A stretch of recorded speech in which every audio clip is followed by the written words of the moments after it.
À l'origine, nous étions 3 fondateurs qui avons mis en place l'association Transport Terrestre Promotion pour monter, développer un pôle de compétences sur les transports en Nord-Pas-de-Calais. Et lorsque l'appel à projet sur les pôles de compétitivité a été lancé par le gouvernement, nous y avons vu l'opportunité majeure de réaliser notre ambition.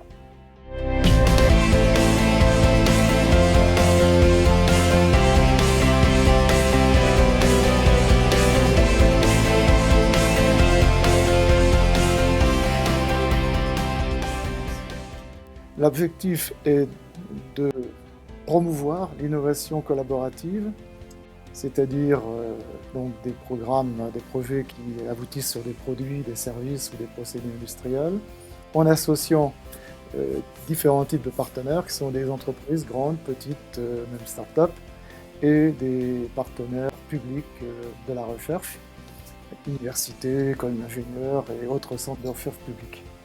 Le comité de pilotage avait comme objectif fondamental d'associer tous les élus à ce projet.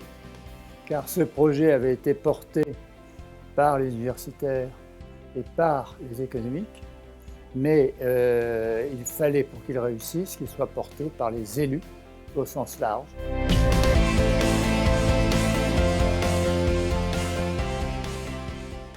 Dix ans après, ce que je constate, c'est qu'on est allé très au-delà des objectifs initiaux, que nous avons réussi à créer des véritables pôles de recherche et d'innovation dans la région, que nous avons réussi à ce qu'ils soient répartis sur la future grande région Nord-Pas-de-Calais-Picardie, ce qui au départ n'était pas du tout évident.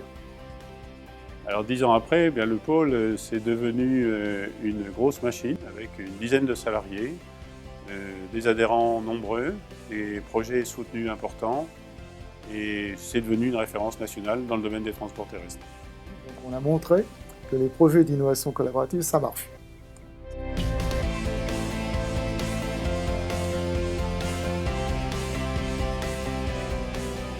Nous allons mettre au point également des travaux sur la problématique extrêmement importante de la mise en marché des innovations, qu'elles soient des innovations de produits ou de services. Bon, là, on sait qu'il y a un cap souvent difficile à passer à partir du moment où l'innovation a été mise au point pour sa valorisation marchande en quelque sorte. Voilà, ça constitue un objectif tout à fait important qui a même donné lieu à la création d'un cap spécifique dit produit d'avenir.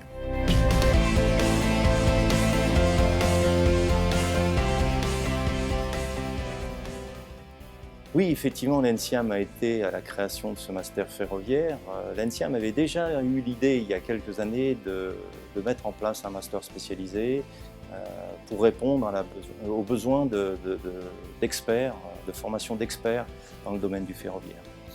Et puis, grâce au pôle de compétitivité, grâce à iTrans, on a réussi à mettre autour de la table l'ensemble des acteurs, qu'ils soient industriels avec les grands donneurs d'ordre, tels que Alstom, Bombardier ou la SNCF. Et puis, on a réussi aussi à mettre plusieurs partenaires académiques pour avoir un master spécialisé digne de ce nom et pour pouvoir répondre à la volonté de former des experts de demain pour le ferroviaire. Aujourd'hui, on peut dire que c'est une très grande réussite. Il y a 100% d'insertion, il y a 100% d'insertion dans le ferroviaire et donc les objectifs visés sont pleinement réussis.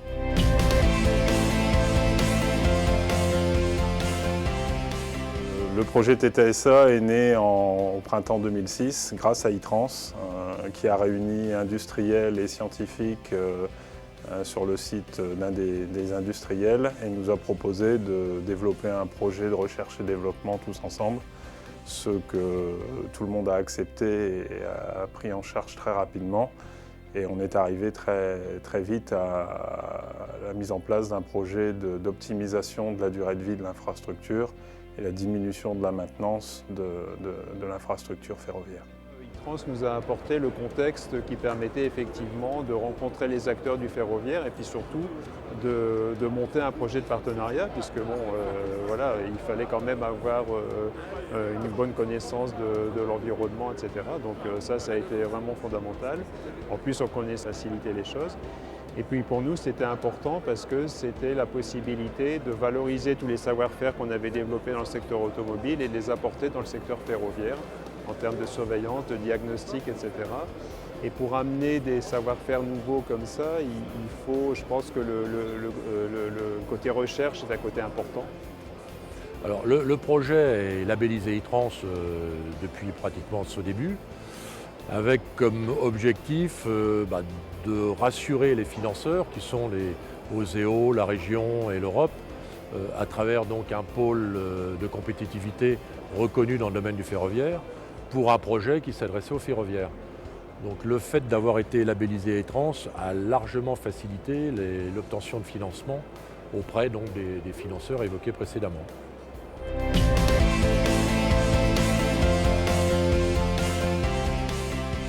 Alors, parmi les centaines de projets qui ont été soutenus et poussés par le pôle, un me tient particulièrement à cœur, c'est Rayenium, le projet d'Institut de recherche technologique. On a remporté de haute lutte, nous étions dans une shortlist de 6 au départ candidats. Et le projet se met en place et la collaboration avec e-trans se renforce de plus en plus aujourd'hui.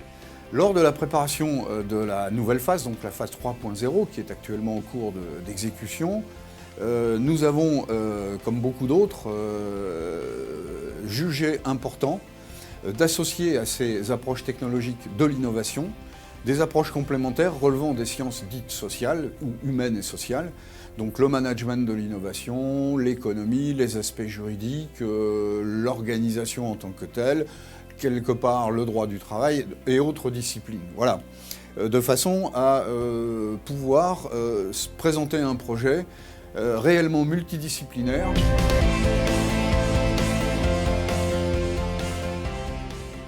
e-trans demain. La seule chose qui ne doit pas changer dans e-trans demain, c'est que l'innovation doit rester source de création d'emplois. Pour ce faire, e-trans doit évoluer avec le monde qui évolue autour de lui. Cette région, future Nord-Pas-de-Calais-Picardie, cette région va changer structurellement, elle va également changer par les hommes et les femmes politiques qui vont la composer, et les entreprises ont également changé. Les entreprises ont souffert des crises économiques, elles se sont frontées au monde international. Il nous faut donc nous adapter à la fois pour rendre l'euro public investi dans e-trans plus productif, pour permettre aux entreprises d'être encore plus innovantes. Mais pour cela, il va falloir que nous mutualisions des actions, il va falloir que nous mutualisions avec d'autres structures pour sortir quelque chose de plus lisible, de plus facile d'accès, d'être les facilitateurs d'innovation. Et pour cela, nous devons donc être en mouvement. Donc nous serons en mouvement parce que nous serons au rendez-vous de l'emploi.